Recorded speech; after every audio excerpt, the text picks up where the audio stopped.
네, 안녕하세요. 반갑습니다. 코인아빠입니다. 자, 오늘은 저번 영상에 이어서 과연 우리가 어느 구간에서 또 추가 매수 전략을 좀 세워보면 좋을지 이런 것들을 좀 자세하게 말씀을 드리고자 이렇게 영상을 좀 준비를 해왔습니다. 자, 오늘 나왔던 기사들을 보셨다시피 이더리움 아직 매수 타이밍 아니다. 반등 신호 없어 라고 되어 있죠. 근데 일단 이 부분에 대해서 말씀을 드리기 앞서서 결국 이더리움이 다시 한 번 더 반등을 보여주기 위해서는 지금 떨어진 이유들을 우리가 분석을 해봐야 됩니다. 그래야 이런 불확실성 때문에 떨어진 부분이기 때문에 이 불확실성이 해소된 시점이야말로 다시 한 번 더 바닥을 짚고 반등을 보여줄 수 있기 때문이죠. 그래서 어제 잠깐 말씀을 드렸지만서도 현 시점에서 아직 처음 보시는 분들도 계시기 때문에 간단 명료하게만 이 이유들을 좀 분석을 해보는 시간을 갖도록 하겠습니다. 그리고 나서 이 이더리움에 대한 추가 매수 타점들을 우리가 어떻게 또 투자 전략을 어떻게 세워가면 우리가 이더리움을 탈출할 수 있을지 또는 이더리움이 수익 구간이 바로 나올 수 있을지 이런 것들을 좀 말씀을 드릴게요. 일단은 우리가 첫 번째로 봐야 되는 부분들은 하락한 이유들. 현재 보시다시피 9월 고용은 예상치의 2배 급증했다. 하지만 실업률은 4.4%로 상승했다라는 것들. 여기서 핵심은 뭐냐면 실업률이 4.4%로 상승했다는 게 가장 문제가 되는 것입니다. 실업률이 4.4%로 급증했는데 이 보시면 고용은 2배 급증을 했대요. 이걸 오해하시는 분들이 계시는데 고용이 급증했다는 얘기는요. 바로 일자리가 증가했다라는 의미와 같습니다. 그렇기 때문에 실질적으로 따지게 된다면 일자리는 급증을 했지만서도 사실상 고용 자체가 되지 않고 있기 때문에 둔화되고 있다라는 의미와 똑같게 되는 겁니다. 그런데 여러분들 8월 22일에 어떤 일이 있었죠? 잭슨홀 미팅 당시에 파월이 뭐라 그랬어요? 현재 고용이 둔화되고 있기 때문에 금리 인하를 해야 된다 라고 얘기를 하게 되었습니다. 결론만 두고 봤을 때는 이렇다라는 것이죠. 그러면 지금 상황으로 봤을 때는 금리 인하를 똑같이 해야 되는 게 맞지 않을까요? 근데 왜 금리 인하 가능성이 크게 줄어들 수밖에 없었을까요? 이걸 알기 위해서는 좀 시장 구조들을 우리가 좀 더 파악을 해볼 필요가 있습니다. 일단 기본적으로 현재 이제 고용 자체가 둔화되고 있다는 것은 실제 이런 소비를 해나가는 이런 노동자들이 어떻게 보면 돈을 못 버는 부분들이기 때문에 소비 둔화로 이어지게 됩니다. 이론상으로 봤을 때는 그렇다는 거죠. 근데 소비 둔화가 이어지게 되면 어떻게 되느냐? 실질적으로 이제 제품들을 만들어가는 이런 회사 같은 경우에는 이런 재고가 쌓이게 되는 상황들이 만들어지게 돼요. 그러면 앞으로 신제품이라는 것도 계속해서 나오게 될 건데 기존의 재고들을 빨리 팔아 치워야 될 거 아니에요? 그렇다 보니까 이거를 물건값을 깎아서라도 싸게 팔게 됩니다. 예를 들어서 이렇게 우리가 핸드폰 같은 경우에는 올해는 이제 갤럭시 S25랑 뭐 폴드가 나왔는데 또 내년에 또 핸드폰이 또 신제품이 나올 거 아니에요? 그러면 기존에 쌓여있는 제품들을 싸게 팔 거 아닙니까? 그래서 보통 우리가 출시 때 사기보다는 또 한 1년 지나거나 반년 지나면 정말 싸게 살 수 있으니까 그때 사람들이 또 많이 사게 되죠. 마찬가지예요.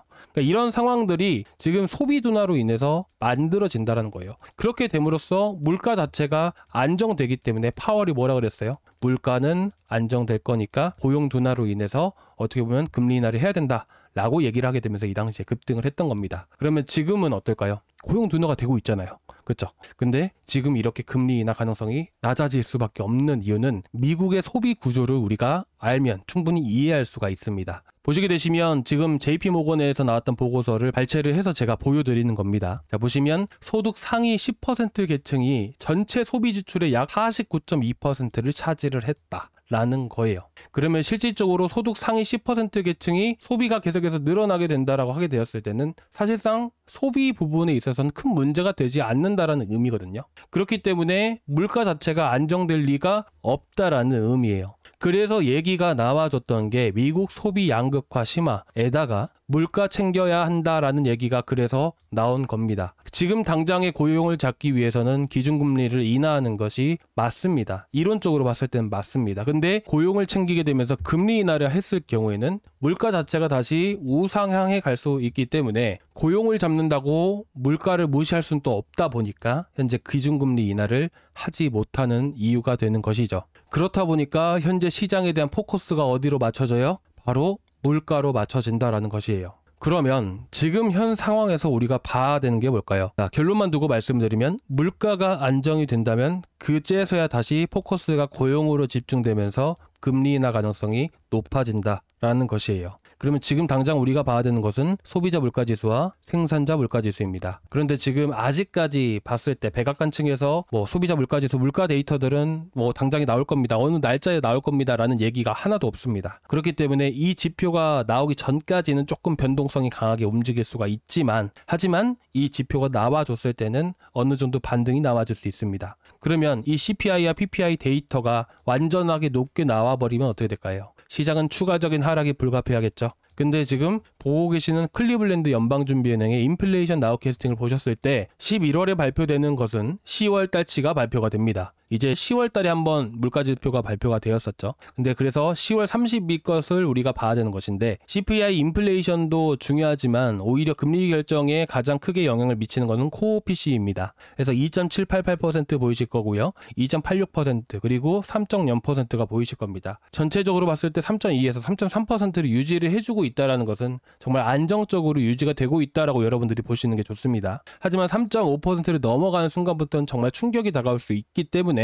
현 시점에서 지금 있는 데이터들로만 봤을 때는 안정권이 유지가 되고 있어서 이번 CPI가 발표가 되고 PCE가 발표가 되었을 때는 다시 시장이 바닥을 형성할 가능성이 높다라고 생각을 하고 있습니다. 그래서 이제 다음 주에 물가 데이터가 발표되는지 여부가 상당히 중요하고 그 전까지는 계속해서 흔들릴 가능성이 높다라고 보시면 될 것 같아요. 그래서 지금 현재 거시적인 부분으로 봤을 때 여러분들께 말씀을 드린 거고 기술적인 흐름들로 봤을 때는 좀 더 하락폭을 열어두는 게 좋은데 일단 제가 지난번에도 여러분들께 말씀을 드렸다시피 이제 세력들의 평균 매입가 구간들을 단 한 차례도 이탈한 적이 없었다라고 말씀을 드렸었잖아요. 19년도, 20년도, 22년도, 2023년도까지. 근데 이번 관세 때문에 한 차례 이탈했던 적이 있었고 그 당시 평균 매입가 구간들을 이탈했을 때 보게 되면 이 당시 평균 매입가가 1.65K였어요. 그리고 가격대로 봤을 때 최저점으로 떨어졌을 때는 대략 7, 8% 추가적인 하락이 나와졌다는 것이거든요.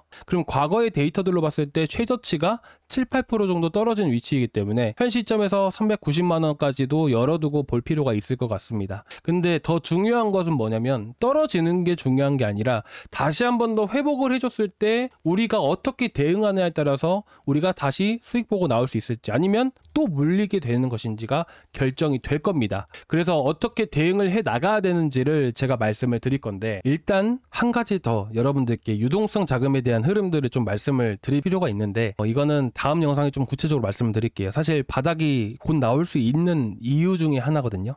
그게 뭐냐면 실제 유동성 자금이라는 게 시장에 유입이 되어야지 시장이 방어가 돼요. 근데 유동성 자금을 시장에서 지금 어떻게 보면 미국 재무부 TGA 잔고 여러 차례 말씀을 드렸었잖아요. 여기서 아직도 돈을 못 풀고 있습니다. 그리고 5일마다 단기 채권 만기가 돼요. 그럼 이거를 연장을 시켜야 됩니다. 돈을 풀더라도 연장을 계속해서 시켜 나가야 되는 부분이기 때문에 사실상 금리 인하의 성격을 띠는 양적 완화의 성격을 띠는 이런 흐름들이 나오기는 조금 어렵다라고 생각을 해요. 그러면 우리가 여기서 한 가지 더 봐야 되는 게 뭔지 아십니까? 12월 1일에 무슨 일이 있죠? 12월 1일에는 바로 QT 종료가 있게 됩니다. QT 종료 이 양적 긴축을 진행한다라는 의미가 뭐냐면 마찬가지로 연준에서 돈을 빌려줍니다. 돈을 빌려주면 돈을 또 누군가는 상환을 할 거 아니에요. 그럼 그 현금을 없애버리는 게 긴축이에요. 근데 이번에 뭘 한다고 했죠? 지금 상환금의 약 50억 달러 정도의 규모를 시장으로 돈을 재투자를 한다고 합니다. 이 말인즉슨 무슨 말이에요? 이만큼의 돈을 시장에다 돈을 퍼붓겠다라는 의미예요.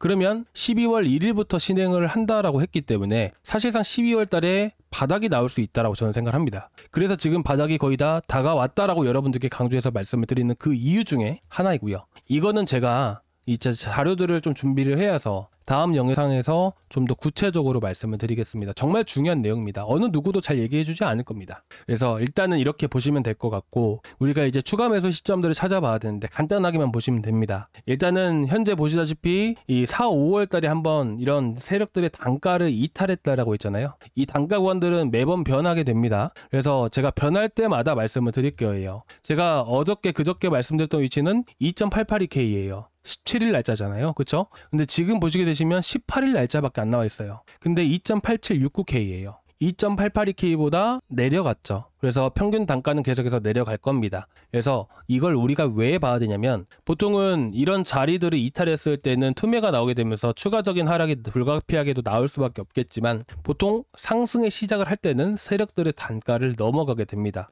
제가 라그랑주 여러분들께 최근 30-40% 정도 올라갔을 때 추천드렸던 거 기억나시잖아요. 라그랑주도 세력의 평단이라는 게 있어요. 여러분들 이더리움뿐만 아니라 다른 코인들도 다 평단이라는 게 있습니다. 그래서 그 평단을 넘어갔을 때 큰 시세가 준다라고 보시면 될 것 같아요. 상승의 시작점이에요. 그건 제가 나중에 또 보여드리겠지만 결국 이더리움도 마찬가지로 평단이 넘어갔을 때야말로 이때 당시가 4월 달이었습니다. 그 당시에 가격이 얼마였었냐면 이제 보시다시피 250만원 구간이 됩니다. 그래서 세력의 평단 아까 그 선대로 봤을 때는 이 구간이었어요. 그래서 우리가 예를 들어서 300만원대 몰려있다 하더라도 이거를 저점에서 매수하려고 하지 마시고요. 결국 상승의 시작점에서 우리가 매수를 해야 그래도 단기간에 계속해서 상승세를 또 보여줄 수 있는 거니까 이런 자리에서 들어가는 게 좀 더 좋은 방법이라고 저는 생각을 하고 있습니다. 그래서 저 같은 경우도 어차피 저는 평단 자체가 많이 낮습니다. 하지만 더 물량을 많이 실기 위해서 현재 평균 매입가가 현재로서는 430만원 구간인데 더 낮아진다라고 말씀드렸잖아요. 낮아지고 나서 뭐 예를 들면 430만원이다 그러면 바닥을 찍고 나서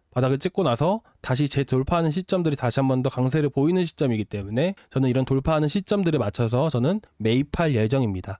그래서 이 평균 매입가는 지금 당장에서 말씀드리기가 어려운 게 아까도 보여드렸다시피 계속해서 평균 매입가가 변해요. 그래서 제가 저희 구독자분들은 제가 모든 분들 다 책임지고 이제 다 말씀을 드릴 겁니다. 단타 같은 것도 지금 계속해서 하고 있는 거 아시잖아요, 여러분들. 1인치랑 유니삭 같은 경우는 이제 어저께 불가피하게도 정리를 했지만 중요한 거는 이런 코인들 수급이 계속해서 받쳐주기 때문에 한 번 들어갈 때마다 7에서 10% 가까운 수익이 나옵니다. 벌써 4-5번 정도는 매매를 많이 했고요. 한 40-50% 정도 나왔었어요. 못해도 30-40%인데 이렇게 해서 어쨌든 철저하게 대응을 해가면서 단타로 수익을 보고 수익금을 가지고 이더리움 같은 경우에는 어디서 매수해야 될지 자세하게 말씀을 드릴 거니까 여러분들이 꼭 참고해서 보셨으면 좋겠습니다. 그래서 어찌됐든 꼭 참고해서 봐주시기 바라고. 자, 그리고 지금 뭐 비상하자님께서 이런 말씀을 해주셨는데 저도 그렇게 생각을 하고 있습니다. 중간 선거 전에 한번 올릴 것으로 저는 예상을 하고 있어요. 그리고 일단 어찌됐든 계속 시장의 흐름을 변하는 대로 해서 계속 전략들을 수정해가면서더라도 여러분들이 잘 이번 시장 이겨나실 수 있게끔 저도 최선을 다해보도록 할 테니까 앞으로도 많은 관심 부탁드리고,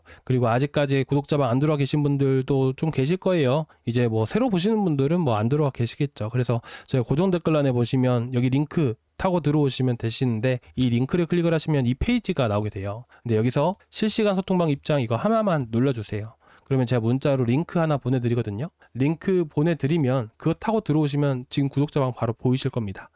들어오셔가지고 이제 어떻게 여러분들 걱정되시는 것도 있으시면 제가 하나씩 다 말씀드리고 있으니까 제가 일단은 철저하게 해서 여러분들 어떻게 또 헤쳐나가면 좋을지 최선의 방법들을 찾아서 여러분들께 또 투자하시는 데 도움이 되실 수 있게끔 최선을 다해보도록 하겠습니다. 자, 오늘 일단 영상에 대해서 좀 자세하게 좀 다시 한 번 더 좀 총정리해서 말씀드릴게요. 바닥이 얼마까지 떨어질 것이다. 이제는 그런 게 의미가 없습니다. 이제 어떻게 대응을 해 나갈 것인가, 그게 가장 중요합니다. 그래서 바닥 같은 경우에는 첫 번째 조건이 뭐라고 있죠? 일단은 거시적인 이유 때문에 떨어졌으면 이 이슈가 해소가 되어야지만 다시 한 번 더 반등이 나오고 바닥이 나올 수 있는 거예요. 그게 지금 이젠 포커스 자체가 물가로 이동하고 있다. 물가가 데이터가 나와줄 때야말로 바닥이 나와줄 것이다. 두 번째, 우리는 저점을 노리면 된다, 안 된다? 저점을 노리는 방법보다는 가장 안전한 방법이 뭐냐면 저점보다 우리가 상승의 시작을 알리는 세력들의 평단이 넘어갔을 때 추가 매수하는 게 가장 좋다. 그 전에 우리가 남아있는 현금으로 단타를 해가면서 수익을 챙겨가고